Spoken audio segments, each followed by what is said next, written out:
folks. Welcome and good morning, good day, and good evening to all of our friends that are joining us from all around the world today. My name is Brian Rusch, and I'm the president of the Rotary Club for Global Action. I want to extend a warm welcome to all of you.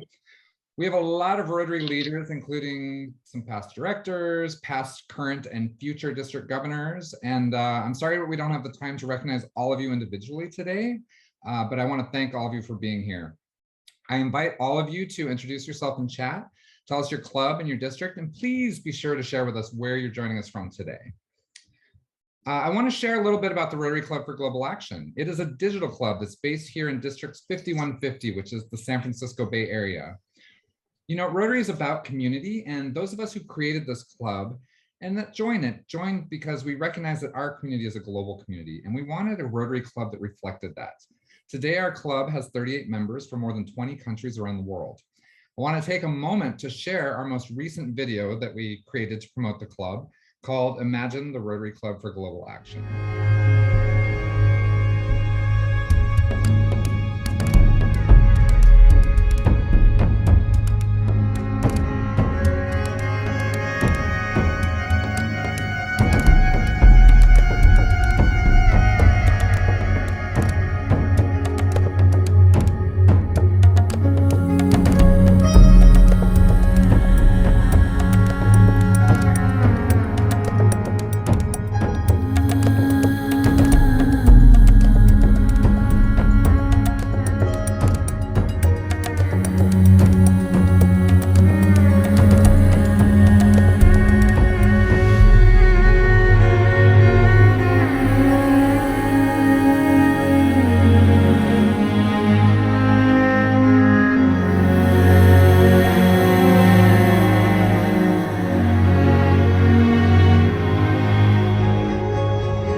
Would like to learn more about our club, partnering with it. This is all representative of many of our members and our projects that we do around the globe. I invite you to check us out and yeah, send us a message, follow us on the socials, or just message me here. Is Lainey, are you on? I am. Hey, I want to introduce everyone to our district governor nominee, who will be district governor when our Rotary International president nominee will be here, and just share a little bit really quick. Morning, Lainey. Well, good morning. It's a real pleasure to be here, not only to be here with Gordon, but all of you internationally. I'm a big fan of this club. And I also want to congratulate you. For those of you that don't know, our district just had its district conference this past weekend in San Francisco. And as part of that, our district hosts what we call our Club Excellence Awards. And basically, it's a guide to help clubs plan out a really successful year, big goals, which this club is known for doing. And I want to say just a huge congratulations. We have different awards for different categories, everything from areas of service to membership efforts, foundation giving, and everything in between. And not only did your club win 7 of 8 category awards, but we also have what we call our Best Club Award. And this is awarded to any club that can build up points or merit, if you will, in each of those 8 categories and kind of have some overall impact in those areas. We have 45 clubs in our district, and of those 45 clubs, only 12 received that Best Club recognition, and the Rotary Club for Global Action was one of them. So a hearty congratulations to all of you. This, as I like to say, any one club can earn these awards, but not any one member can do it alone. It's really for those clubs that work together. And I just want to say what a wonderful example this club has been to show all of us what a global digital club can do in still being effective in the areas of service, giving, amplifying Rotary's impact without having a traditional brick and mortar location. So thank you for that, and thank you for helping to expand our district's way of thinking as well. So with that, I'm going to hand it over to you, Brian, and just say how wonderful it is to be with you all this morning. Thank you, DJ and Lainey. And am I the only person in our club that is sort of like, why didn't we get that 8th one? So now we have to focus on youth service, I think, is the one we didn't get. Because I'm an overachiever. On it. David, how do I, where do I meet you? Thank you. So thanks a lot for that. I appreciate it. I'm super excited about all that. And I'm sorry that we weren't able to be there in person, but I was there virtually and able to attend most of it. So it was an amazing evening, and congratulations to everybody who won those awards, and also to all of our club, because I'm, like Lainey said, it's not any one person. In fact, many of those were projects that were done by our various members around the world. So thank you so much. Now I want to get to the main part of our program. I first got to know Gordon McInally through our work on the 22 Houston Convention Committee, and I'm so grateful to him for joining us today from his home in Scotland. Gordon is a member of the Rotary Club of South Queensferry, a Rotary member since 1984. He has been president and vice president of Rotary International in Great Britain and Ireland. He has also served Rotary International as a director, as a member or chair of several committees. Currently, Gordon chairs the Operations Review Committee, and he and his wife Heather are major donors and benefactors of the Rotary Foundation, as well as members of the Bequest Society. Now, for those of my newer members in the club that don't know what any of that stuff is, our incoming foundation chair, Helen, is going to be so excited to explain that all to you in the months to come. So reach out to her if you want to learn more about that offline. Back to Gordon. He's a graduate of dental surgery from the University of Dundee, and for many years he owned and ran a busy general dental practice in Edinburgh. He has held local teaching and examining posts and is a past branch chairman of the British Paedontic Society. He is an elder and trustee in the Church of Scotland since 1982. And Gordon has served as presbytery elder, chairman of the congregational board, and as a commissioner to the church's General Assembly. Gordon is a patron of the charities Hope and Homes for Children, Trade Aid, and he's an ambassador for Bipolar UK, an organization that's empowering those affected by bipolar to live well and fulfill their potential. It is with great pleasure that I get to introduce our Rotary International President-nominee, Gordon McInally. Gordon, the floor is yours. Well, thank you very much. And hello, everybody. To use that standard greeting Brian's already used and that we've all become used to in this virtual world, good morning, good afternoon, good evening, good day. Greetings from Yetham in the beautiful Scottish borders, about 50 miles south of Edinburgh. It really is a joy to be with you today. Brian, thank you for that very generous introduction. Dare I say, far too generous introduction. You really are extremely kind. As some of you may have heard me say already, there is still a certain surreal quality about being introduced as the President-nominee of Rotary International, as I continue to come to terms with the enormity of it all. I know some of you have heard this story before, but I keep thinking of a comedy movie from the 1990s, starring my fellow Scot, Robbie Coltrane. Robbie Coltrane is probably much better known to you as Hagrid from Harry Potter. But in this admittedly rather forgettable movie, he played a local priest in a small village in the north of Italy when, by some slip of a pen at a papal conclave in the Vatican City, he was made Pope.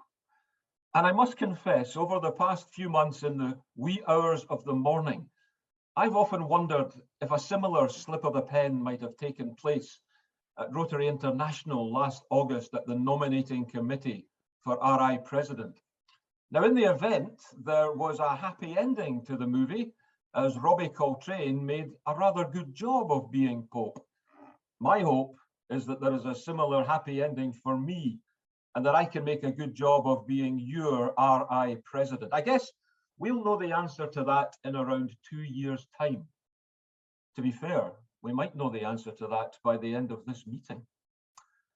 At the outset, can I say how thrilled I am to have the opportunity to join you today, as the Rotary Club for Global Action is precisely the type of Rotary Club I see in my vision for Rotary as we move forward beyond the COVID-19 pandemic. A pandemic that has restricted us, but a pandemic that has also opened our eyes to a whole new way of operating. We're so fortunate that now there is so much opportunity to look at club models that don't need to be bound by style of meeting or by geography or by suitability of venue. In addition to helping us re-engage with our existing members in a post-pandemic world, This is also allowing us to engage with a whole new, different and diverse audience, an audience that maybe doesn't want to meet every week, an audience that maybe doesn't want to dine, an audience that maybe doesn't want to meet face to face at all, but which would rather meet in a manner which suits them, an audience that wants to do things and be people of action rather than simply meet for meeting's sake, an audience like yourselves.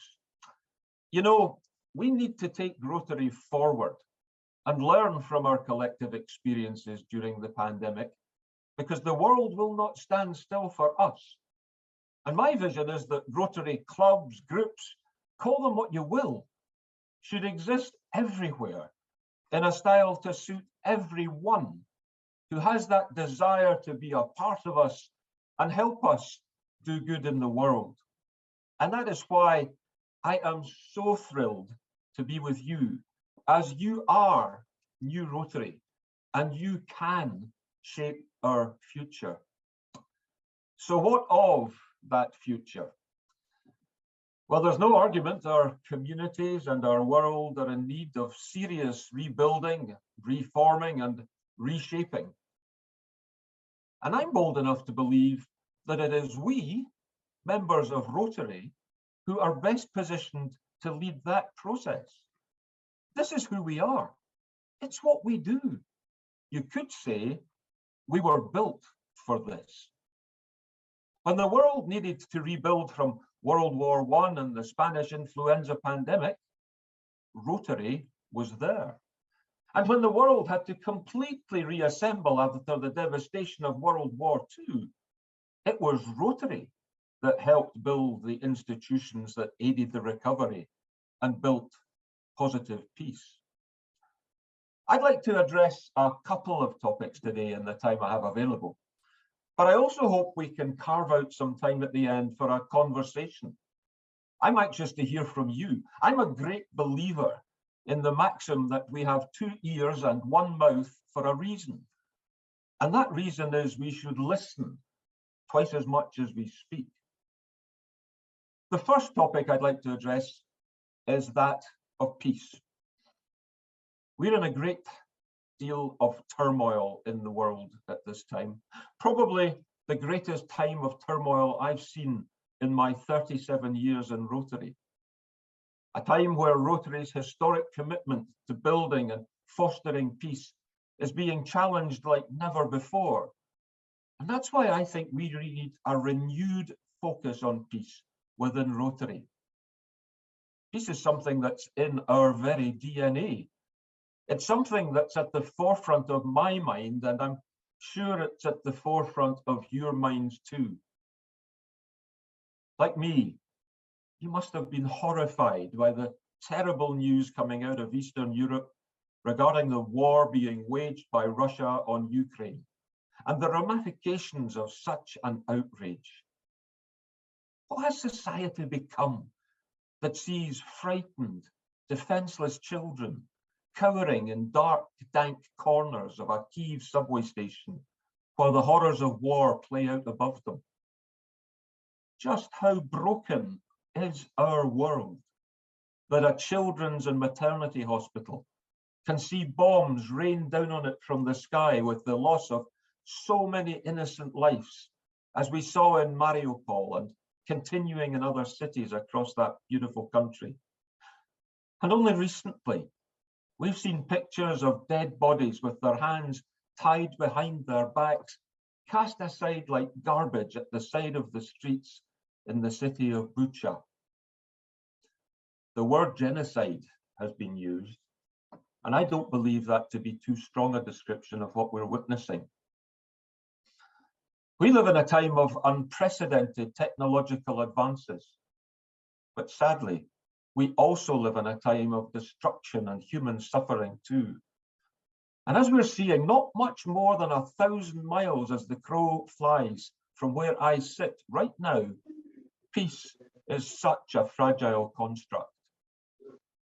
Rotary, with all its global reach, must help the world live together in peace and friendship and love if we're to leave a proper legacy for our children and our children's children.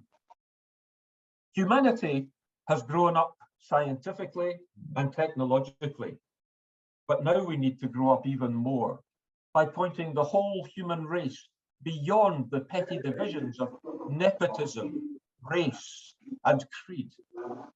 Too many people in this world have experienced the atrocities of war and of terrorism. But thankfully, as members of Rotary, we are committed to working for peace. And never forget, peace is more, so much more, than the absence of war or armed conflict. Peace is freedom. Peace is healthy children and adults. Peace is clean water and sufficient food. Peace is education, human rights, dignity, clothing, housing, and concern for mankind. But most of all, peace is love. The late Dr. Martin Luther King Jr. once said, and I quote, "We must discover the power of love, the redemptive power of love. And when we discover that, we will be able to make of this old world a new world. For love is the only way." Do you know, there is power in love. Don't underestimate it. Don't over-sentimentalize it. There is power in love. Power in love to help and heal when nothing else can. Power in love to lift up and liberate when nothing else will. Power in love to show us the way to live. And if you don't believe me, just stop. And to use a word we're hearing a lot in Rotary just now, imagine. Imagine a world where love is the way. Imagine homes and families where love is the way. Imagine neighborhoods and communities where love is the way. Imagine business and commerce where love is the way. Imagine governments and nations where love is the way. Where love is the way, then no child will go to bed hungry in this world ever again. Where love is the way, justice will flow like a mighty river. Where love is the way, poverty will become history. And where love is the way, there is room, plenty of room for everyone. Because when love is the way, when peace is the way, we actually treat each other like we're family. And what better aspirations could we as Rotarians have? What greater hope could we as Rotarians create in this world than a sense of family and love and peace? It's all about caring. We need to care for each other, because only by caring for each other can we hope to begin to care for the world. And it is this very concept of caring that brings me to my second topic for today, that of mental health, something that I am on record as having described as the next pandemic, the hidden pandemic. Ultimately, all the elements of peace to which I've already referred come back to the individual. And unless we are at peace with ourselves, we will never see peace in our world. Although things have improved immeasurably over the past few years, the topic of mental health remains something of a taboo. This was brought home to me quite forcibly right at the start of the COVID pandemic, when, following all the guidelines set by the Scottish government, I stayed at home, supposedly to stay safe. Well, that went well. As I was walking through my garden one Sunday morning early in the first of our lockdowns, I slipped, and there was a loud crack you could probably have heard over there on the west coast of America. I had broken my ankle, and for the next 6 weeks, I was in a moon boot and had to hobble around on crutches. As word spread, my telephone never stopped ringing. My email inbox was never fuller. Anne-Marie, our wonderful village post lady, was never done delivering get well soon cards, and the ping of incoming text messages ran out all day, every day, as people inquired as to my health and showered me with support and good wishes.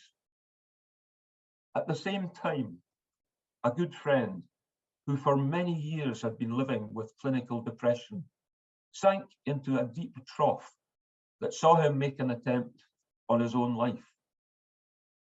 Thankfully, he was found in time.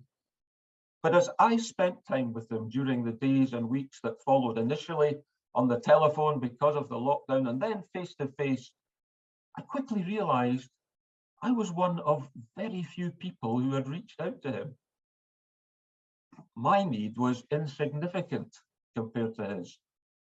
I had only broken a bone. Yet there I was being inundated by well-wishers whilst he was almost ignored. And I might point out, we have a very similar circle of friends. Why should this have been the case? For some reason, we don't seem to want to talk about mental health or mental illness, or perhaps, and what is probably more likely, we are scared to talk about it. Well, I want to see us start to change that. And that is why I plan to make mental health a presidential initiative during 2023-24. I recently became an ambassador for Bipolar UK, with whom Rotary here in Great Britain and Ireland has recently developed a partnership to strengthen its support networks in this country. 1 in 20 people who take their own life in the UK have a diagnosis of bipolar. And the risk of suicide among people living with bipolar is greater than that of someone with major depressive disorder. Now, there's no reason to suggest the figures I quote are any different anywhere else in the world. But these statistics don't show the full picture because of the large number of people with bipolar who are undiagnosed or misdiagnosed. And it's been calculated that in the UK, as many as 2 people with bipolar take their own life every day. That is too many. Now, I'm no expert in the field, but I believe that with the right care and support, the suicide rate among people living with bipolar can be reduced dramatically from the alarmingly high levels that exist at present. And that is why I am delighted that Rotary in this part of the world is going to play its part in improving that care and support network. Of course, it's important to recognize the difference between mental illness and mental health. Everyone has mental health, and just like physical health, sometimes we feel a bit under the weather, but not everyone will experience mental illness. Mental illnesses are recognizable conditions that need to be professionally diagnosed and treated. Mental health refers to our emotional and psychological well-being. It's influenced by our life experiences. This can impact the way we think, the way we feel, and the way we behave. But it's important to recognize that consistently low levels of mental health can lead to illnesses such as anxiety and depression. This is where low mental health has eventually reached a point where it affects our ability to function and enjoy day-to-day experiences. And as I've said already, these mental illnesses can be more difficult and more complex to address. Therefore, it's important to start taking mental health and well-being seriously in order to prevent mental illnesses from developing. And that is why I am currently working with the Rotarian Action Group for Mental Health and others to develop the initiative of which I spoke earlier. It's still very much in gestation, and you will hear much more and following the 2023 International Assembly. But by way of a taster, our draft objectives include raising awareness about mental health needs, leveraging community-identified resources to provide a needs assessment using replicable tools, training community health workers in each district, country to provide viable access to mental health care, and helping to deploy grants in each country with a uniform model using DDF and global grants. And very importantly, collating results in terms of populations reached with outcomes determined using scientific tools. And our draft strategy to achieve our objectives include things like planning a series of mental health fairs under the leadership of Rotary members who are mental health professionals, developing partnerships with local non-profits, ministries of health and academia to host the fairs, and continuing to offer community support through access to care long beyond each fair. Rotary has played a massive part in navigating the world through and out of one pandemic. I am bold enough to dream that we can help navigate our way through the hidden pandemic that is mental health. We will never eliminate mental illness, but I do believe we can reach a point where, as with COVID-19, we can live with it through improving mental health and well-being. My friends, if I am not being too bold in using that term, as I've traveled around on a virtual basis over the past few months, I've often quoted the late US Senator Robert Kennedy, and I make no apologies for doing so again today as I draw my remarks to a conclusion. Kennedy, whilst addressing the University of Cape Town in South Africa in June 1966, said, and I quote, "Like it or not, we live in interesting times. They are times of danger and of uncertainty, but they are also the most creative of any time in the history of mankind. And everyone here will ultimately judge themselves on the effort they have contributed to building a new world society and the extent to which their ideals and goals have shaped that effort."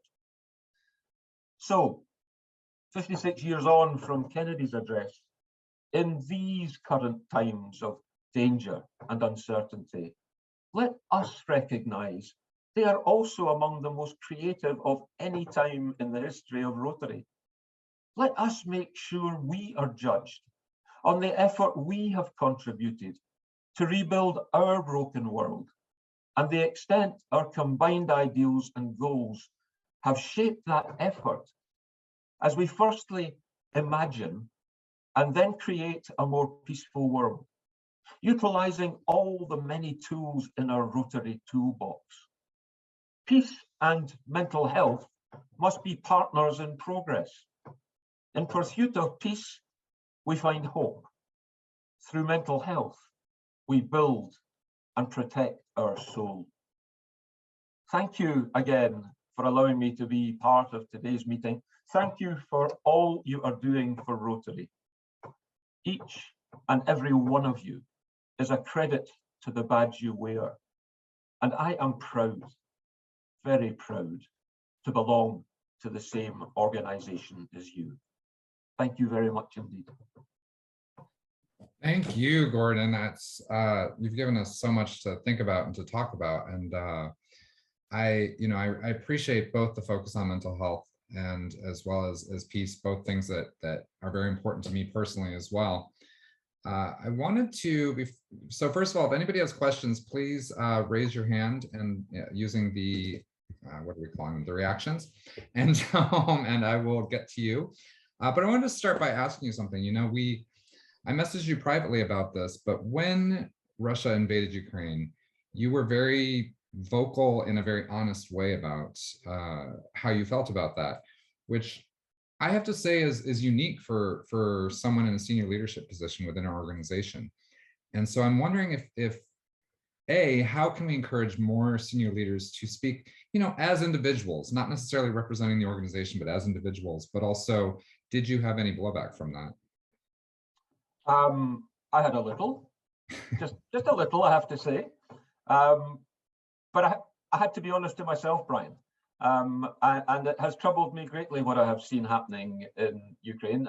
Possibly it's troubled me more than it's troubled some others, because, as I say, I'm less than 1,000 miles as the crow flies from the Ukraine border. My great concern is that if Russia have their way in Ukraine, then the next countries to be under threat will be Poland and Moldova and the countries to the west. And we have to take a stance. And sometimes you've got to be brave and you've got to show leadership. And I made the statement because it was the way I felt, and I continue to feel that way. I've just been discussing with John Yuko in the last 24 hours the possibility of getting to Ukraine after the convention, or at least very early in July, because I think we must go, and I want to go and thank the Rotarians in Ukraine for all they have done, all they continue to do.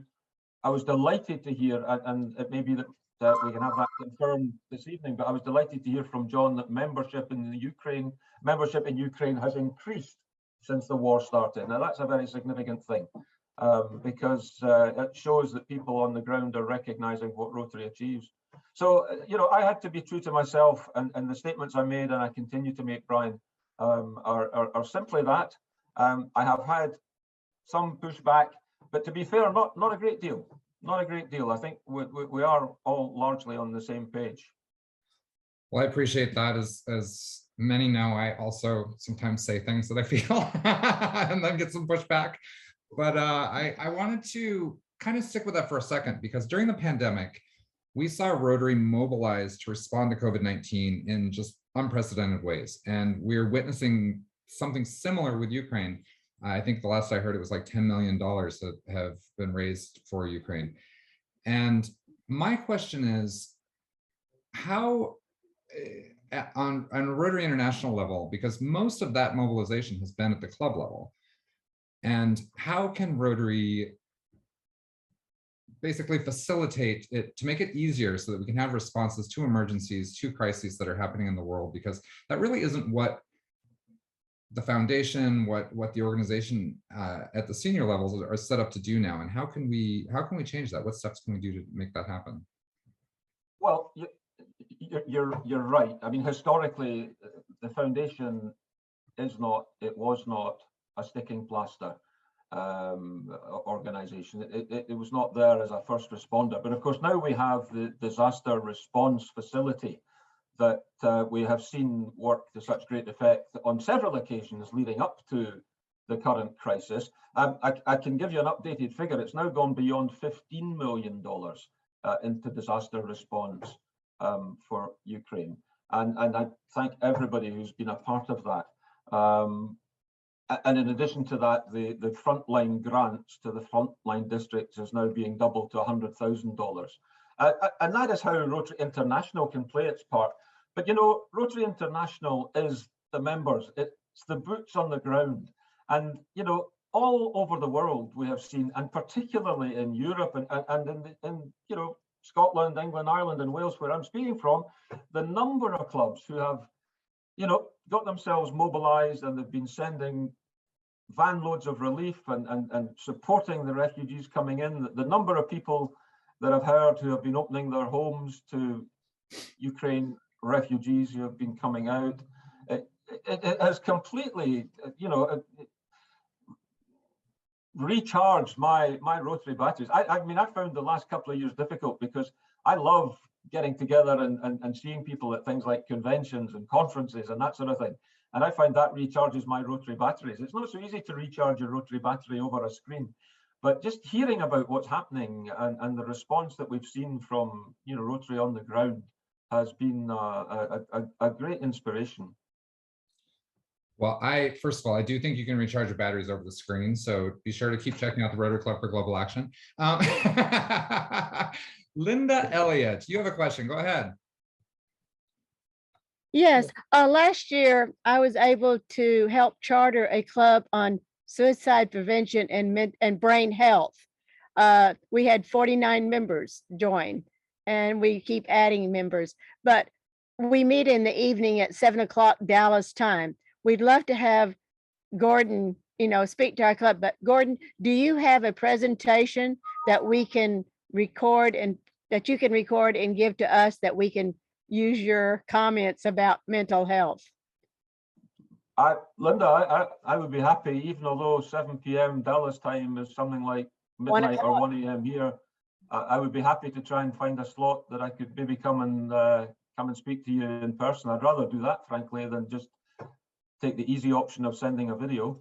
Okay, well, Shirley Weddle, who is the president, we're all going to be down in Houston, so I'd love to have you meet her, and we'll set something up. Let's meet in Houston and see what we can create. That'd be great. Manya.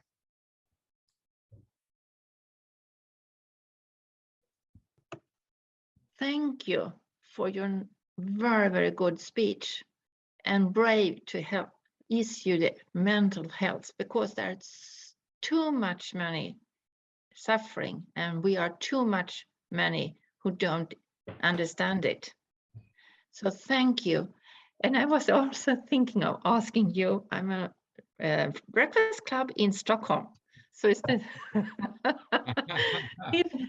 so I would be inviting you talking in my club the next year, because I've been, as you see, a PDG, but I'm also the incoming president, and we will see each other in Houston. Yeah, and again, Monia, I would be only too delighted to do that, but perhaps not the day following my 1 a.m. slot in Dallas. And I have found with Gordon, as well as pretty much everyone in senior leadership in the organization, is happy to come and talk to you if they can. So if you all need contact information, I'm happy to share that with you. So any questions about not having Gordon come speak to your club would be awesome right now. Ebner or Walter, sorry. Yes, thank you very much for your inspiring speech. I'm from Austria, a member for 35 years, so nearly the same time like you, Jordan. And we are really people of action Austria. On the Ukraine aid, we collected altogether €1 million, 2 districts from Austria, and spent this money to Ukraine. And the question is on the disaster response grant. We got one disaster response grant for $25,000 and of course, our help is much larger in this volume. And the question is how to get more money from disaster response grant. The donation in total is nearly 15 million. You already explained it. And as I know, the money going to the disaster response grants are nearly 2.5 million. That means we have more than $12 million on the fund. And how can we spend this money better and in a direct way than in small quantities of $25 per district? This is a question. Yeah, and it's a very important question as well. As I shared earlier on, Walter, currently the trustees are proposing that we increase the 50,000 grant to the in-country grants that were previously 25. They're now being previously 50 are being increased to 100. It may well be that we will find that 25 is being increased to 50. I can't speak for the trustees when I say that, because we're in a live situation. You know, it's work in progress. But I think the only assurance I can give you is that the money will be spent. It will not lie there unnecessarily for any great length of time. And the question of watching this space, probably if we were having this conversation in 3 or 4 days' time, there might be a whole lot of different news coming out. But at the moment, it's currently being talked about and they're in discussion. Thank you. I want to ask a question really quick, and then we'll get to the more audience questions. But I get partially, I think, because of the DEI task force, but also just because of the nature of what I do professionally, we've had a lot of people reach out and ask, why such a huge focus on Ukraine, but not on other conflicts throughout the world? Why aren't we seeing this kind of response to Myanmar or Syria or Afghanistan? And what can we as an organization start doing to really also be sure that we're including this as part of the conversation? Because it does seem, frankly, John Hugo is of Ukrainian descent. He was a member of the Club of Ukraine. And so there is sort of a question in a lot of people's minds why we aren't having the same response for similar conflicts. Well, and I think it's a very good question, Brian. And I think all I can say is, looking forward, you may see a different response. I think this has been a watershed moment, frankly. I think it's been a wake-up call to all of us. And I think at the moment we're anxious to be dealing with the current situation there. But I think you will find that as we go forward, we will begin to look to other conflicts and where we can support them as well. I think that's going to be the future. I think we've crossed a Rubicon with as far as Ukraine is concerned. Right. Okay, we are going to pop up to Washington State to my friend Gwen Jones. How you doing, Gwen? Hello, everybody, and hello to some of my podcast alum that I'm seeing, Tom and Dennis and so many others. It's so wonderful to see your faces again. Gordon, I have a question for you, not about Ukraine, but about mental health. And you skipped over it really quickly when you started it, and you said that mental health is hard to talk about. Just kind of went right by. Mental health is hard to talk about. And I have to agree. I had someone from the action group on mental health that you spoke of came to my club, and literally the attendance of that meeting went down when I told people that we were going to talk about mental health. So my question for you is, how do you make mental health something that Rotarians, when we trickle down to the local level, are gonna want to talk about? It's uncomfortable. It doesn't feel good. It means that we have to look at ourselves and go, gosh, 1 out of 5 people in North America have anxiety. That means that if I don't, then 1 of my 5 friends do. I mean, how are you going to make it accessible for people to talk about? By talking about it, as simple as that. I think it behoves somebody like myself to be prepared to talk about it, and I certainly will be talking about it. And I think we have to destigmatize it. You're absolutely right. You know, even now it remains something of a taboo. I think we're in a much better place than we were 5, 10 more years ago. But I think we are still in a difficult place, and it's still a difficult conversation to have. But as I said earlier, you know, sometimes we've got to be strong, and sometimes we've got to be brave and have those conversations, and simply continue to have those conversations and to share with people that it's nothing to be ashamed of. It's nothing to gloss over. I had to go through it pretty quickly because I had 20 minutes. I probably exceeded my 20 minutes. Touché, yes. But have you had mental health issues? I have, and I'm not ashamed to admit it. I've had severe mental health issues within my extended family, which I will share with you at some point, but not this evening. And I do have a podcast. Let's talk after IA 23. Absolutely. I will be sure to connect Gwen and Gordon. And, you know, I wanted to add to that. As part of the DEI task force, we talk a lot about visible identities, but we have really started to focus more on invisible identities. And Vice President Valerie is very open about the fact that her mother died from suicide when she was in her 20s. I talk often about being a recovering alcoholic and addict, and I think that it is up to all of us, no matter what our visible or invisible identities are, to be able to talk openly about that. I think that it really does help us to move the conversation forward and to really let other people know that we are willing to talk, and there's people that are willing to talk about this. And you know, I mean, after I share that information, I always have people come up and tell me that you know, they don't let anybody in their club know that they're an alcoholic because, you know, it's something, and I think that is something that we should be able to share with people, because we want people to show up to, whether it's a virtual meeting or a terrestrial meeting, we want people to show up as their authentic selves, right? And part of that is these invisible identities. So I applaud you for including this as part of the conversation. I know that Trustee Brenda Cressy had a question. I think it was specifically about, mental health, but how, oh, I'm losing it now, I lost it. But basically the global grant process and how we can actually include that to address this part of peace and I'm getting it wrong, Brenda, and I apologize because my chats went up far and that's why I was asking people to do it. But if you want to go live, or if you just want to address how we can actually increase our focus on that through the Global Grant Program. Is Brenda coming on? I'm not sure.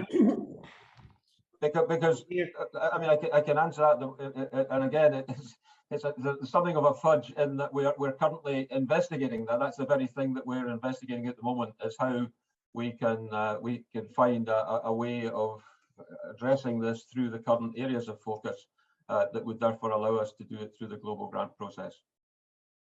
Awesome. Thank you. I'm sorry, I don't know if Brenda, maybe she went off. Anne, hi, welcome.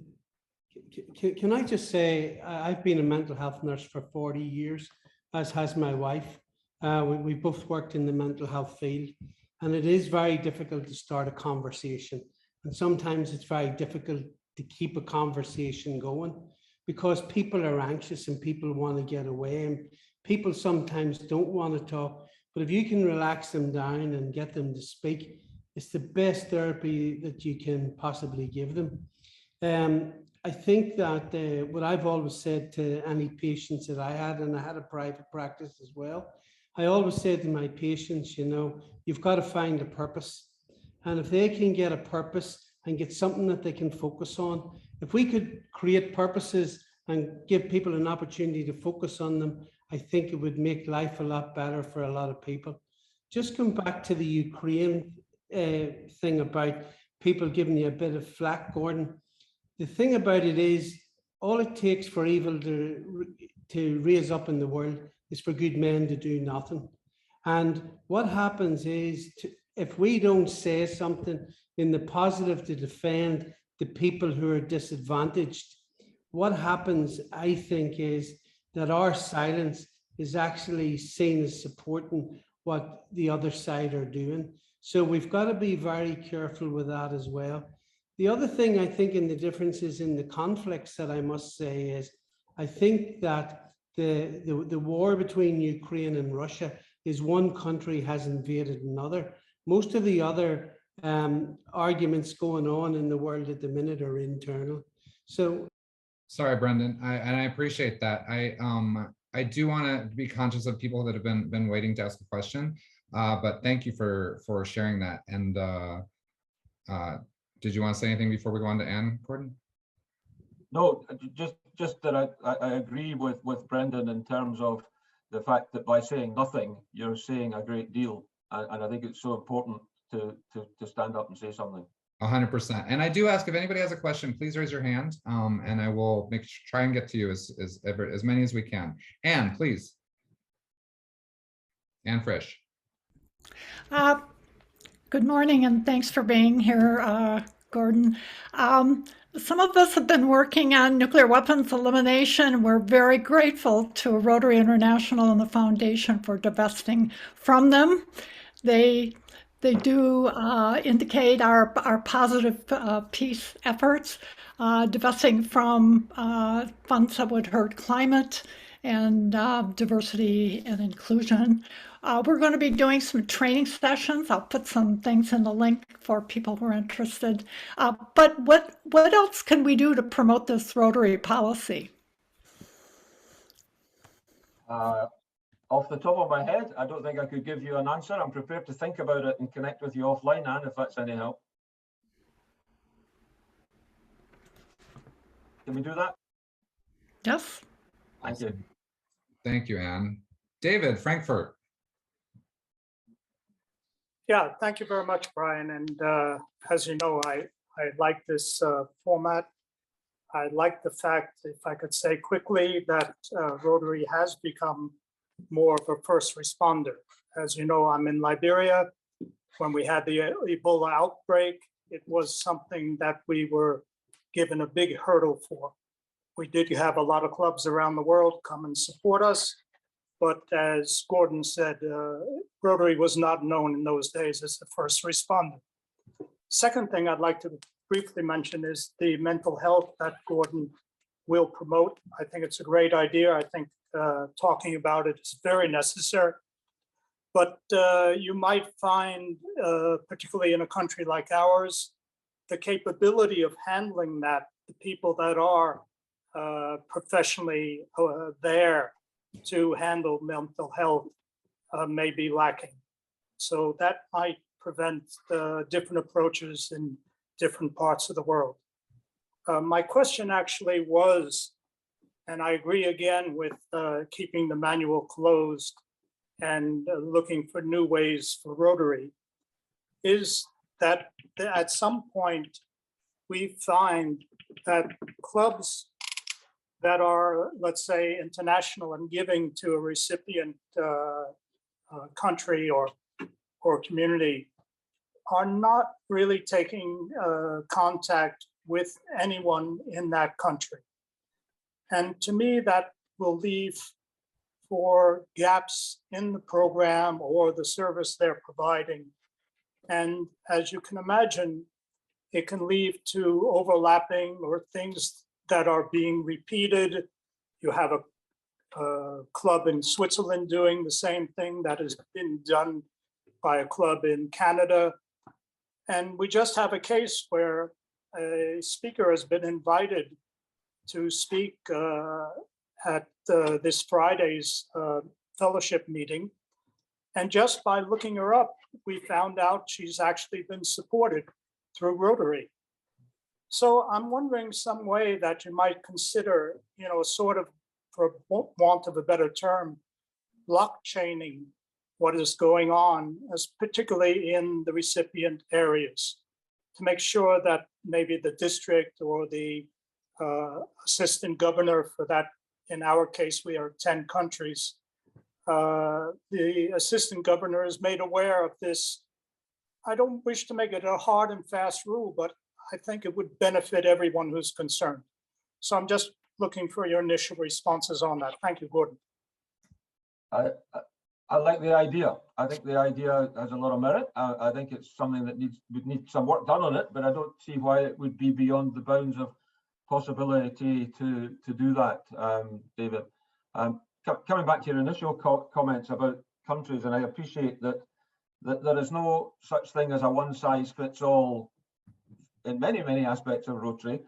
We are planning to be working with local contacts in countries to achieve the strategies I was discussing earlier.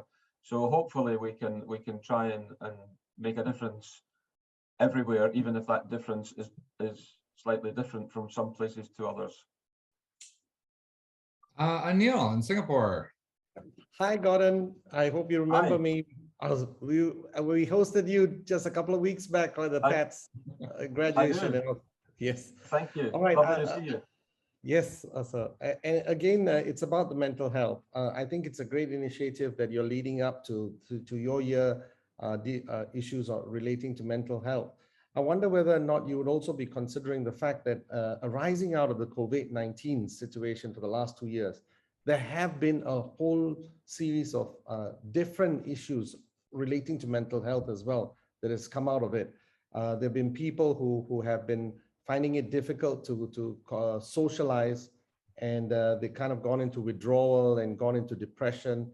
I myself I'm a lawyer in practice, and I've already seen 2 probate matters that I'm dealing with recently, both relating to suicide, right? So I wonder whether or not this coming out of the COVID-19, there are going to be a couple of more new areas relating to mental health that are going to take a little while to get used to, and that might be interesting to factor into the program that you're going to be working on. I think that's exactly it, Anil, and it's that very reason that we want to be promoting it at this time. As I said, for me, it's the next pandemic, and at the moment, because we don't want to talk about it, it's the hidden pandemic. And I think a lot of people have found that their general mental health and well-being has suffered greatly, and it's taken them past that tipping point. And so that's where I think we need to step in and start to do something about it. All right. Thank you. And thank you for taking such good care of us when we were in Singapore. It was a great few days. Thank you. Most welcome. All right. I'm going to be conscious of the time that we have left. So for sure, we're going to get to the 3 questions that we have left, and we'll see where we're at after that. But Dennis, go ahead. How are you, Dennis? Good to see you. Yes, thank you. Just wondered on mental illness, what if we approached the problem like we did at polio, and where we worked with governments to fund it and provide policies in order to address the underlying causes of the problem. And I think it's a major issue, and no one club or even one organization like Rotary can address it alone. And we need a lot of help, and we need a lot of money, and need a lot of, policies. And it just as a thought, and I'm glad the Rotarian Action Group for Mental Health is part of it. And so just, lay it to you as far as what we learned from polio, can we apply it to mental health, mental illness? Yeah, and Dennis, you're talking my language when you talk about that sort of scale of project. But of course, every journey starts with a single step, and we've got to be prepared. Just as polio started in a very small way, I think we've got to be prepared to start the process. If it was to develop into something like that, then yeah, I would be a very happy man. Believe me, a very happy man. But you can't do that in 1 year. What you can do in 1 year is you can begin to move the needle slightly and begin to make some progress, and that would be what we would hope to do. But yeah, I mean, if we could reach a point where we were, engaging with governments of the world to address the problem, then wow, that would be the ultimate goal. Thank you. And I think it's important. I look forward to working with you. Thanks, Dennis. I think it's important to remember that also, we're talking about polio plus, right? So we are, adding COVID response and other responses. So it is something that we could conceivably, given the right minds, but make happen. And that's exciting. It's really exciting to think about that. And starting the conversation is important. So I appreciate you for supporting it, Gordon. Patricia Player Maxwell from Foster City. Hey. Well, good evening, Gordon. I am so delighted you spoke about mental health. As a healthcare professional, I have found that with my own clients here in the area, that mental health is something that is just not supported as much as I would like it to be. I find that with the doctors specifically, their hands are somewhat tied in some ways, but through the insurances and what Medicare will provide. And I think that's somewhere we have to start is educating those folks in ways, because once mental hospitals were discontinued, and I'm not an American, so I don't exactly remember the dates, it made life so much more difficult. And I think that we need to start talking about it much more. I think that it's something that we can talk to our local government, maybe. I think we have a very good one here in California, in Sacramento. And if we can put some pressure to bear on them, maybe they would address it more. And I know that Gavin Newsom, who's the governor, has addressed it in some ways, but not sufficiently, in my opinion. And as I wrote in the chat, I run a thing every year to educate people on different illnesses. And certainly mental health has been in the back of my mind, and you've really supported my thought processes today that we will address it for next year. And I really feel that there's so much we can do by just talking about it. I have alcoholics that are clients of mine, and that increased in the pandemic amongst seniors. I have to tell you that I'm a geriatric care manager, and I find that seniors have been really depressed, have been isolated, and all of the increased the depression and all of the things that you've talked about today. So thank you so much for your talk. I really am grateful. Oh, thank you. Thank you. Thanks very much. Thank you, Patricia. Sonal.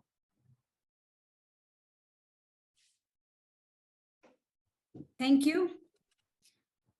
I would like to ask you about, would you like to address my club in India or group of clubs in my district 3060 online? Okay, Sonal, if it can be arranged, it will happen. Yep, if it can be arranged, it will happen. Don't worry about that. Thank you. Thank you so much. And we are going to go to my very dear friend who I'm so happy to see on with us today, Sylvia Whitlock. Welcome. Hey, Dr. Sylvia. Morning. I am so encouraged to hear the discussion about mental health because, Australia years ago started the mental health first aid program and train people around the world in that. And that's when I got involved in that. I'm a mental health practitioner. But I wanted to say, Gordon, it's so nice to see you. I made up one of my very first makeups when women were admitted was in the Rotary Club of Aberdeen on a day when they were taking a vote about whether to admit women. Okay, so back to the mental health thing. I'm putting it in the same category as the positive peace avenue of focus that the COL has now enacted for Rotary. Because, you know, we look at peace and we think, okay, this is what we do when people are fighting. What we need to do is to prevent the fighting in the first place.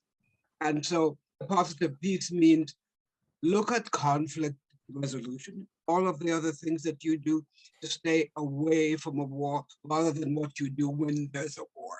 So I think, and that's the mental health thing, is I think is also ensuring people's mental health before they get sick.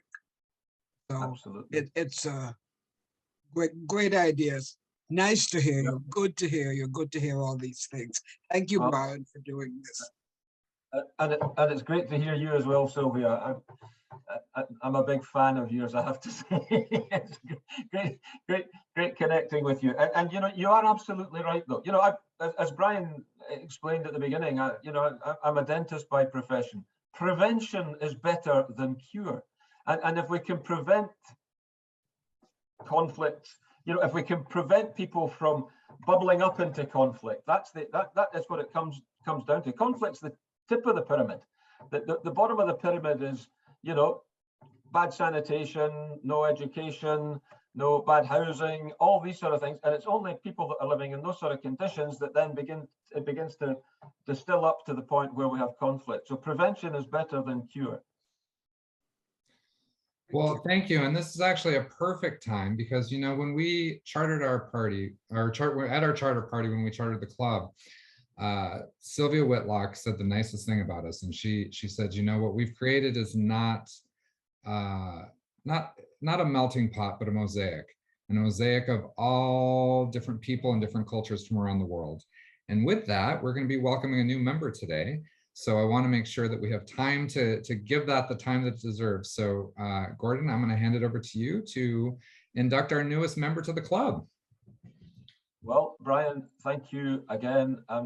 You know, thank you for the opportunity of being with you this evening, but thank you for giving me the honor to introduce a new member to the club, because there is one person that's more important than anybody else on this call, and that is the member I'm about to introduce. To be able to introduce and virtually induct a new member to the Rotary family, a new member of this wonderful community. And I want to introduce you this evening, friends, to Rick Payne. Rick, during most of his life, starting at the age of 20, has, as he puts it, been circling the lake. That lake being the Pacific Ocean. Even although he was born and raised on Long Island in New York, he has been a lifelong student of Asia. Rick has lived in India, he's lived in Japan, he's lived in the San Francisco Bay Area 3 times. He's also lived in Hong Kong and Australia, and he's also lived in Singapore. So he's going to love coming back to Singapore in 2024 for the Rotary International Convention during the year I'm president. He holds both bachelor's and master's degrees in Asian Studies and International Economics. His profession has been as a business journalist and human resource consultant.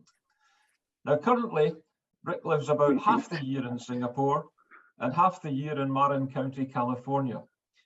He's an editor for IMA Asia, a peer group forum for Asia CEOs and senior executives. Their meetings and reports provide insights into the issues and challenges facing business executives across all of Asia. Now, Rick became interested in joining Rotary, and particularly the Rotary Club for Global Action, as he wants to become more involved in international service. And where better to provide international service than through this truly international club that spans 20 different countries. He knows that through this club, he will get to know and build relationship with diverse yet like-minded people around the world. Rick says he is quite excited, only quite, to participate actively in the club's international activities and to meet his fellow members both virtually and in person. Rick, it truly is my honor and privilege to induct you into membership of Rotary. My friends, please, as best you can in the virtual environment, congratulate Rick and welcome him to the Rotary Club for Global Action. Thank you so much. That's really quite an honor to have this induction and being part of this. And it's a great way to start. It's an inspiring hour that we've just had. And I hope that I can get more involved in this whole process and to meet many of you, not just virtually, but physically over the years ahead. So it's great to have this opportunity. Thank you. Rick, as the president, I also want to extend a warm welcome to you. We're all very excited to have you joining us and appreciative that you got up. You're in Singapore right now, and it's very, very early or late, depending on the kind of lifestyle you lead. So welcome, and we're excited to have you. Everybody, once again, welcome, Rick. Thank you. And Gordon, did you have any other things you wanted to add before we wrap things up, or? No, I just want to thank you for this opportunity. It's been an absolute joy to spend the last hour or so with you all, and I've thoroughly enjoyed it. So thank you. As we always encourage our grandchildren to say when they go to a party, thank you for having me. Well, we cannot thank you enough for joining us today. I know that everyone got a lot out of this, and I think it really is the beginning of a lot of important discussions that we need to start having within our organization, and not just even within our organization, but within our societies as a whole. I think that our clubs are a reflection of our societies, and we aren't comfortable enough talking about mental health. And so I do appreciate you starting that conversation, and I do again appreciate the just sort of authentically talking about Ukraine in ways rather than sugarcoating it the way that sometimes it does get sugarcoated by certain people. So thank you again for that. I did want to also add that we have a very special event that's coming up that I will be at. RIPN Gordon will be at. I know Lainey will be at, and Sylvia will be at. I'm sure Tom will be there, and I know who else? Gwen's going to be there. And I forget who else, but a lot of us are going to be in Houston starting in just a few weeks. I encourage you, if you are interested in connecting, please do sign up for that. It is kind of a last minute thing now, but it's welcome to see you. Additionally, if you are involved with an e-club, I would like you to reach out to me personally, because I am trying to sort of network the e-clubs a little bit better so that we can actually have a group of us that can actually talk about things that are more effective to us. You know, we get so much by being part of our districts, and I'm so appreciative to everything the district has done for us. And I'm very appreciative to clubs like the Rotary Club of Wall Street in New York, who has been there for me to have discussions about what it is to be an e-club and how we can actually network a little bit better. So if you are going to be in Houston and you're part of an e-club, please reach out to me. I would love to get together with you so we can just talk more about what it is to be part of this organization in this new way that we're starting to do that. And that's all I have today. I want to thank everybody for coming. It's been a wonderful hour and 15 minutes. And yeah, feel free to stay on and chat a little bit. I think there's probably a lot of us, so it'll be confusing, but go ahead and do it anyway. That's all we got. We're adjourned.